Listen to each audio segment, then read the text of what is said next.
Feito por Elas, o podcast que discute o protagonismo das mulheres no audiovisual. Oi, gente, eu sou Isabel Wittmann. Eu sou Stefânia Amaral. E o nosso programa de hoje é um especial sobre o roteirista e diretor Quentin Tarantino, que é famoso pelos seus filmes com personagens femininas fortes e que completou 57 anos nessa semana, no dia 27 de março. Escuta esse programa até o final, porque vai ter easter eggs.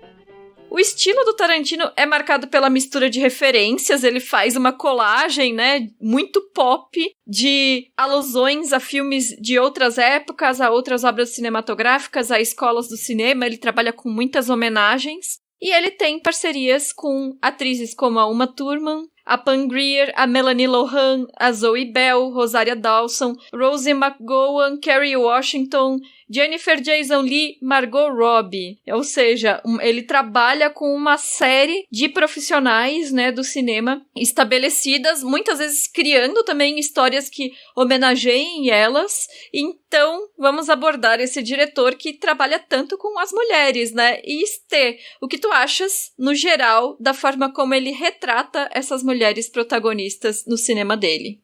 Bom, Isa, eu diria que o Tarantino, ele é um feminista. Porque, assim, além de sempre ele passar no teste de Bechdel, né? Porque as moças sempre estão falando de vingança, de sangue, de qualquer coisa que não é homem. Ele entende como ninguém o universo feminino, né? As nossas pautas. Então o Tarantino, ele sempre vai respeitar as mulheres, ele não vai sexualizar as personagens dele. Não vai ser sempre a namoradinha de alguém, né? Ele coloca as personagens mulheres no mesmo nível que os caras. Então não tem esse negócio de agressão barata, de ficar glamourizando, naturalizando violência, né? Voyeurismo. Então o Quentin é um exemplo do cineasta clássico, que ele sabe se fazer invisível na direção, né? E ele deixa muito assim do não visto, né? O suspense dele é muito classudo, ele não passa dos limites. Nunca. E bom, agora falando especificamente sobre algumas personagens, né? Com exceção do Pulp Fiction e dos Cães de Aluguel. Eu nunca revi os filmes dele, eu só vi eles na época em que foram lançados, ou na época em que eu vi pela primeira vez, aqueles em que eu era muito nova pra ter visto no lançamento, né? Mas eu acho que A Prova de Morte é muito marcante na carreira dele, pra mim, porque dá pra ver que é um roteiro que foi escrito por uma pessoa que super convive com as mulheres e que sabe como as mulheres conversam em grupo e como elas interagem entre si. Então ele mostra um grande conhecimento, né, da dinâmica de relacionamento entre amigas. E além do A Prova de Morte, eu também acho bem interessante o tratamento que ele confere no Jackie Brown, porque ele faz uma homenagem à própria atriz Pam Grier, que é a protagonista, né, usando os elementos de Blaxploitation, que era o cinema que, a escola de cinema, vamos dizer assim, né, o movimento do qual ela participou no auge da carreira dela. Então ele traz esses elementos colocando ela como protagonista e reciclando eles na narrativa. Então acho bacana, assim, o que ele faz também. Mas a minha personagem preferida é a Shoshana, do Bastardos Inglórios, né, queimando nazistas, porque ela é icônica e eu acho que essa é a vibe perfeita pro Brasil 2020. E, Stê, qual é a tua personagem preferida entre essas que ele criou pro cinema? Eu gosto muito da Shoshana também, claro, assim, a primeira que vem à mente, assim, né, um filme de extrema delicadeza, né, com um tema tão sensível. E, assim, falando no geral dos meus preferidos, né, o Pulp Fiction, cara, foda pra caralho. Eu recomendo, especialmente, assim, se você fez aquela cirurgia, assim, tirou o siso, tá de molho em casa, você vai ver o Pulp Fiction, vai ser uma experiência da hora. Foi quando eu vi, assim, adorei.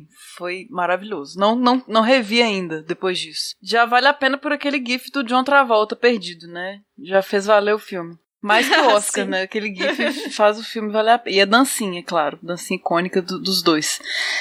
Gente, então, a Isa já falou, já exaltou o Jackie Brown, né? Mas só lembrando da Bridget Fonda, que também tem um papel super, digamos, feminista nesse filme, assim, a gente não fica nem um pouco desconfortável de assistir ela, com os outros caras, assim, super, super de boas. A Prova de Morte, né, eu adoro, tem muitas dancinhas sexys, é um filme bem girl power, com rape revenge, e é a origem da caçadora, né, da Arlequina. Ela tá nesse filme também e tá muito ótimo. E em Era Uma Vez em Hollywood, que é o filme mais recente do diretor, ele dá voz pra Margot Robbie, né, várias cenas, assim, que ela que ela tem voz, realmente não é só a imagem icônica da Sharon Tate, né? É uma personagem que realmente ele valorizou devidamente ali. Então, tá de parabéns, Tarantino. E bom, a gente discutiu um pouco nossas personagens preferidas, mas então vamos entrar nos roteiros propriamente ditos, né? Então, a gente vai discutir como que o Tarantino usa os roteiros dele para revolucionar a representação das mulheres no cinema.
Escute até o final.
Não desista desse programa.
Você consegue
Só mais um pouquinho.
Tá chegando lá.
Isa, será que alguém tá ouvindo a gente ainda? Será que esperaram os créditos acabar? 1º de abril!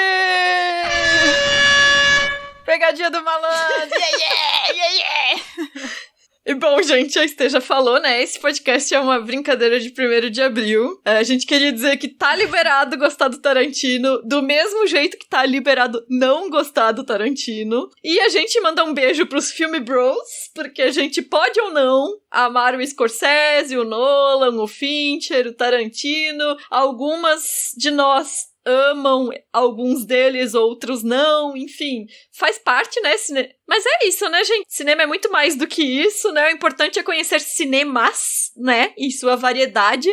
Já disse o ET Bilu, busquem o conhecimento, nunca cansem de se divertir com cinema. Obrigada às nossas ouvintes e aos nossos ouvintes no grupo do Telegram, do Feito por Elas, que deram a ideia da gente fazer um programa de 1º de abril. Coincidentemente, né, os nossos programas saem às quartas-feiras, e essa quarta justamente é o 1º de abril, né, então veio a calhar. E é isso aí.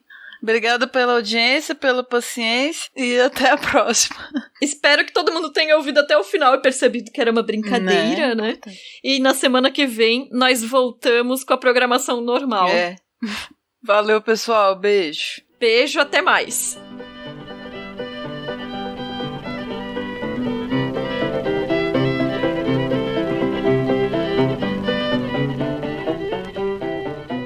Tá, então vamos lá. Bora, coragem. Vai ser ótimo.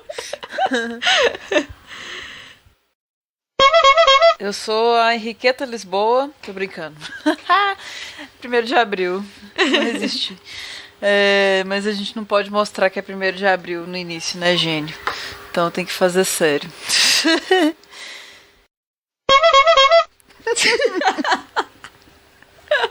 Caralho, é muito maravilhoso.